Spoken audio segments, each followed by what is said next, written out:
Hello student, welcome to success sign. तो पिछली class में हम लोगों ने क्या देखा था, आयरन के बारे में पढ़ा था। क्योंकि क्या है कि आयरन जो है ये हमारे शरीर के लिए बहुत ज़रूरी होता है और मात्र 10% ही अपना मतलब देता है और 90% क्या होता है, ये विसर्जित होता है। और क्या हमने देखा कि आयरन जो है ये एक प्रकार का यौगिक है। ये आयरन जो है ये एक प्रकार का अकार्बनिक भी है और खनिज तत्व के अंतर्गत भी आता है आयरन। और किसके लिए, हमारे ये हीमोग्लोबिन के लिए बहुत ज़रूरत होती है इसकी। हीमोग्लोबिन में इसकी मात्रा हम लोगों ने कितनी देखी थी, 70% हीमोग्लोबिन में थी। और कितना, 4% ये कितनी दे रही थी, ये मायोग्लोबिन में दे रहा था। और 25% कितने में दे रहा था, ये यकृत और अस्थिमज्जा में, किसमें, यकृत और अस्थिमज्जा में दे रहा था। और 1% जो है ये प्लाज्मा में दे रहा था ना, ब्लड प्लाज्मा में 1% दे रहा था। तो कितना, 70% किस में दे रहा था, हीमोग्लोबिन में। और 4% किस में, 4% जो दे रहा था ये मांसपेशियों में दे रहा था। कितना, मांसपेशियों में ना, मांसपेशियों में दे रहा था। और 25% यकृत अस्थिमज्जा में और 1% प्लाज्मा में दे रहा था। और हीमोग्लोबिन में हम लोग क्या देखे थे कि पुरुषों में हीमोग्लोबिन की मात्रा कितनी होनी चाहिए, महिला में कितनी होनी चाहिए। तो पुरुषों में कितनी होनी चाहिए, 17.5 ग्राम से कितना, 17.5 से नहीं, 13.5 से कितना, 17.5 ग्राम पर 100 ml ऑफ ब्लड होना चाहिए। ठीक, इतना कितना, ये सब कितने में होने चाहिए, इसका क्या है, ये पुरुषों में होना चाहिए। और महिला में क्या हम लोगों ने देखा था, महिला में 12.5 से कितना, 15.5 ग्राम पर 100 ml ऑफ ब्लड। इतना ये है, ये महिला में होना चाहिए और ये पुरुष में होना चाहिए। इतना हम लोगों ने देखा था। और क्या देखा था कि एनीमिया कब गंभीर एनीमिया होगी, जब कितना, 5 से कम होगा तो गंभीर एनीमिया होगी और 9 से कम होने पर ये एनीमिया ग्रसित माना जाएगा। ठीक, हीमोग्लोबिन में के निर्माण हेतु क्या हमने देखा था कि किसकी, आयरन की बहुत ज़रूरत होती है। और सबसे ज़्यादा ये किसको दे रहा है, अपना 70% हीमोग्लोबिन को ही दे रहा था। और क्या देखा था, ये विटामिन सी के अवशोषण के लिए बहुत, विटामिन सी के अवशोषण करता है। और लोहा जो होता है, आयरन जो होता है, ये कोएंजाइम के रूप में कार्य करता है। और ये कहाँ अवशोषित होता है, ये अवशोषित कहाँ होता है, किसमें, ये छोटी आंत के और पक्वाशय में, छोटी आंत के पक्वाशय में होता है। ठीक, और क्या देखा था, लोहे का अवशोषण में इसमें हेल्पर भी होते हैं और इसमें सहायक भी होते हैं और बाधक भी होते हैं। सहायक में हमने क्या देखा था कि विटामिन सी, डी की उपस्थिति होती है, आमाशय की अम्लीयता भी होती है और प्रोटीन भी इसके लिए आवश्यक है। और बाधक में क्या देखा था, बाधक में हमने देखा था कैल्शियम, फास्फोरस, फैटिक एसिड और ऑक्जेलिक एसिड। और क्या देखा था, हुकवर्म था। और क्या था, टैनिन और इमली। ये सब क्या होते हैं, बाधक तत्व के अंतर्गत आते हैं, किसके, आयरन के। ठीक, आयरन के ये फैटिक एसिड, ऑक्जेलिक एसिड, इमली और हुकवर्म और क्या कि कैल्शियम और फास्फोरस। ठीक, और क्या हमने देखा था कि एनीमिया कितने प्रकार के होते हैं, 2 प्रकार के होते हैं। कौन कौन से हो रहे थे, दो एनीमिया 2 प्रकार के हो रहे थे। एक हो रहा था हाइपोक्रोमिक माइक्रोसाइटिक एनीमिया और दूसरा क्या हो रहा था, आर्थोक्रोमिक माइक्रोसाइटिक एनीमिया। इसमें आरबीसी का आकार क्या हो रहा था, आरबीसीज का आकार क्या हो रहा था, इसमें छोटा हो रहा था। और आर्थो में क्या हो रहा था, आरबीसीज का आकार बड़ा हो रहा था। और क्या, इसमें रंग जो है हल्का हो रहा था, छोटा। और क्या होता था कि इसमें रंग हल्का हो जाएगा। और लोहे के कारण क्या होता है, निर्माण ये बाधित होता है। ठीक, और आगे क्या देखना हम लोगों ने देखा था, ये एनीमिया के कारण देखे थे। एनीमिया के कारण दुर्घटना और चोट लगने पर और क्या कि ऑपरेशन होने पर, इन सब वजह से अगर शरीर से ब्लड निकल जा रहा है तो यही क्या होता है, इसी वजह से एनीमिया होती है। ठीक, और लोहे का संवहन को किस नाम से जाना जाता है, लोहे का संवहन को ट्रांसफेरिन के रूप में होता है। किस वजह से, मतलब किसका, एक स्थान से दूसरे स्थान पर जाना, तो यही क्या कहलाता है, ट्रांसफेरिन कहलाता है।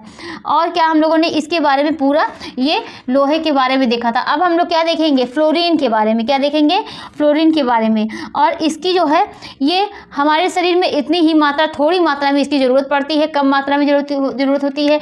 ये भी क्या है, ये अकार्बनिक है, अकार्बनिक। फ्लोरीन क्या है, अकार्बनिक यौगिक है ना।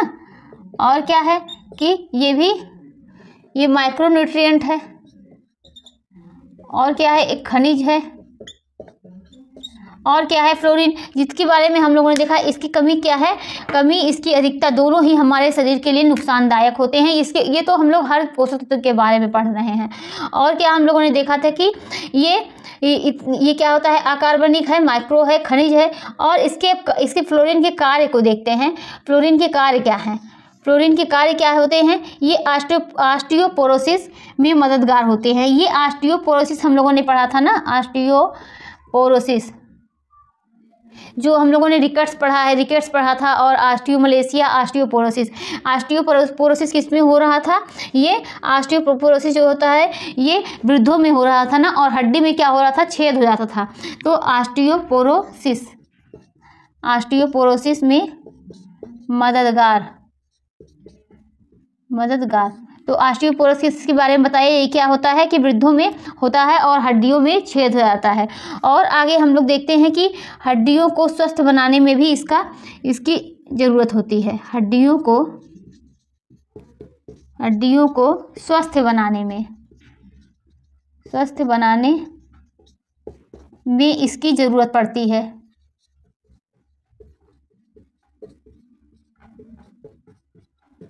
हड्डियों को स्वस्थ बनाने में इसकी ज़रूरत पड़ती है। और क्या, दांतों के स्वास्थ्य के लिए, किसके लिए, दांतों के स्वास्थ्य के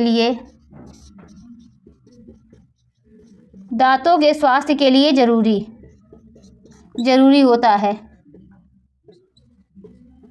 और यह हमें स्वतंत्र रूप में नहीं मिलता, यह हमें क्या है, हमें जो है यह स्वतंत्र रूप में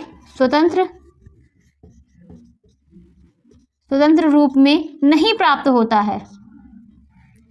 यह हमें स्वतंत्र रूप में नहीं प्राप्त होता है। किस रूप में प्राप्त होता है, अगर स्वतंत्र रूप में नहीं मिल रहा है तो यह हमें किस रूप में मिल रहा है, फ्लोराइड के रूप में नहीं प्राप्त होता। तो किस रूप में मिल रहा है, फ्लोराइड के रूप में, ठीक। और ये क्या है, ये फ्लोरीन के कार्य हैं, किस रूप में प्राप्त हो रहे हैं, फ्लोराइड के रूप में, हमें स्वतंत्र रूप में नहीं प्राप्त हो रहा है। दांतों के स्वास्थ्य के लिए यह जरूरी होता है, और हड्डियों के स्वास्थ्य को बनाने में इसकी ज़रूरत पड़ती है, और ऑस्टियोपोरोसिस में ये मददगार होता है। ये सब क्या है, इसके कार्य हैं। ऑस्टियोपोरोसिस के बारे में बताया कि ये जो 3 रोग हम लोगों ने पढ़े हैं, रिकेट्स, ऑस्टियोमलेशिया, ऑस्टियोपोरोसिस। तो ये रिकेट्स जो होता है ये बच्चों में होता है, और ऑस्टियोमलेशिया वयस्क में, और ये किस में होता है, वृद्धों में होता है ना ऑस्टियोपोरोसिस। इसमें क्या होता है, ये हड्डी में छेद हो जाता है। और ये फ्लोरीन क्या है, ये अकार्बनिक यौगिक है, माइक्रोन्यूट्रिएंट है, ये एक खनिज तत्व है। और आगे हम देखते हैं कि इसकी कमी से क्या होगा। तो जो इसके कार्य जो भी रहेंगे वही क्या होगा, इसकी कमी से वही सब कार्य इसके नहीं हो पाएंगे। इसके क्या होंगे, इससे दांत खराब हो जाएगा। फ्लोरीन की कमी से दांतों में गड्ढा हो जाएंगे, जिसे जब दांतों में गड्ढा हो जाता है, जिसे किस नाम से जानते हैं, डेंटल कैरीज के नाम से जानते हैं। तो इसकी कमी से क्या होगा, कमी से दांतों में क्या हो जाएंगे, गड्ढा हो जाएगा।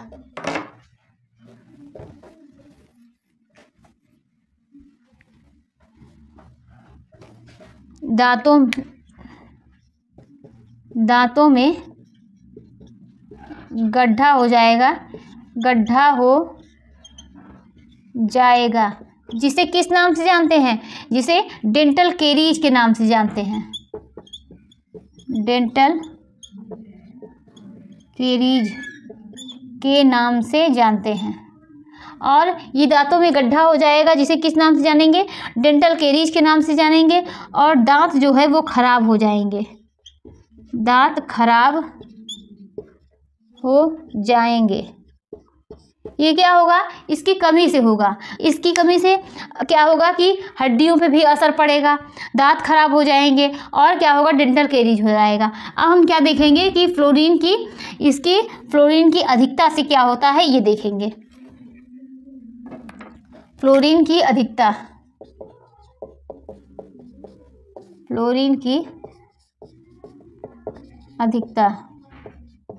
फ्लोरीन की अधिकता से क्या होता है, ये देखेंगे कि इससे डेंटल फ्लोरोसिस, और क्या होगा कि दंत फ्लोरोसिस और अस्थि फ्लोरोसिस होगा। क्या होगा, दंत फ्लोरोसिस,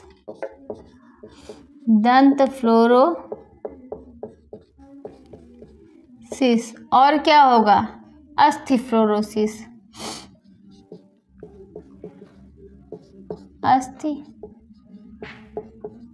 फ्लोरोसिस। अब ये दंत फ्लोरोसिस क्या होगा? यह एक ऐसी अवस्था को बताता है जब हमारे शरीर में फ्लोरीन की मात्रा क्या हो जाती है? ज़्यादा हो जाती है। क्या यह ऐसी अवस्था को बताता है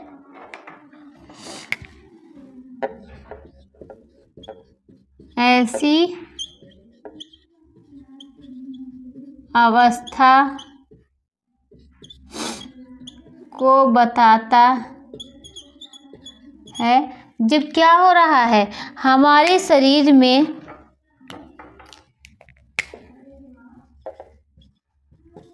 जब हमारे शरीर में क्या ज़्यादा हो जा रहा है? यह ऐसी अवस्था को बताता है जब हमारे शरीर में क्या होता है?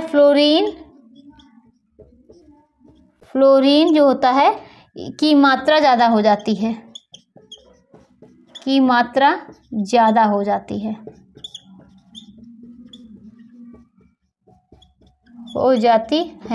और क्या होता है? अर्थात फ्लोरीन की मात्रा ज़्यादा हो जाए मतलब कितना? अर्थात क्या होती है? अर्थात ये कितना? 3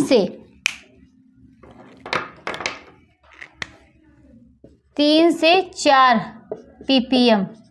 कितना? 3 से 4 ppm। दांतों की सबसे बाहरी लेयर क्या होती है इसमें? दांतों की सबसे बाहरी लेयर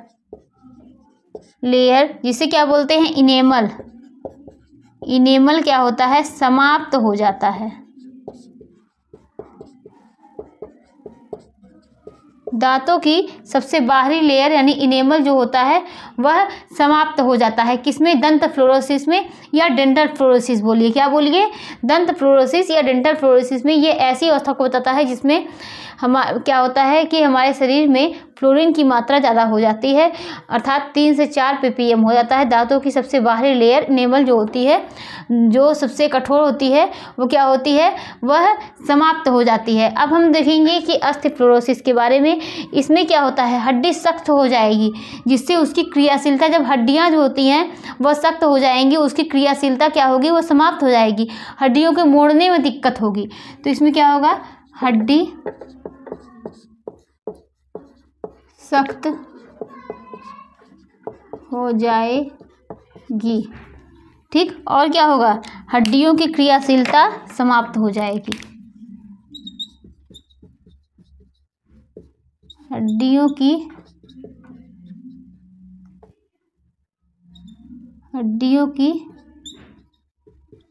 क्रियाशीलता समाप्त हो, या हड्डियों की क्रियाशीलता समाप्त हो जाएगी, या बोलिए हड्डियों की क्रियाशीलता प्रभावित होगी।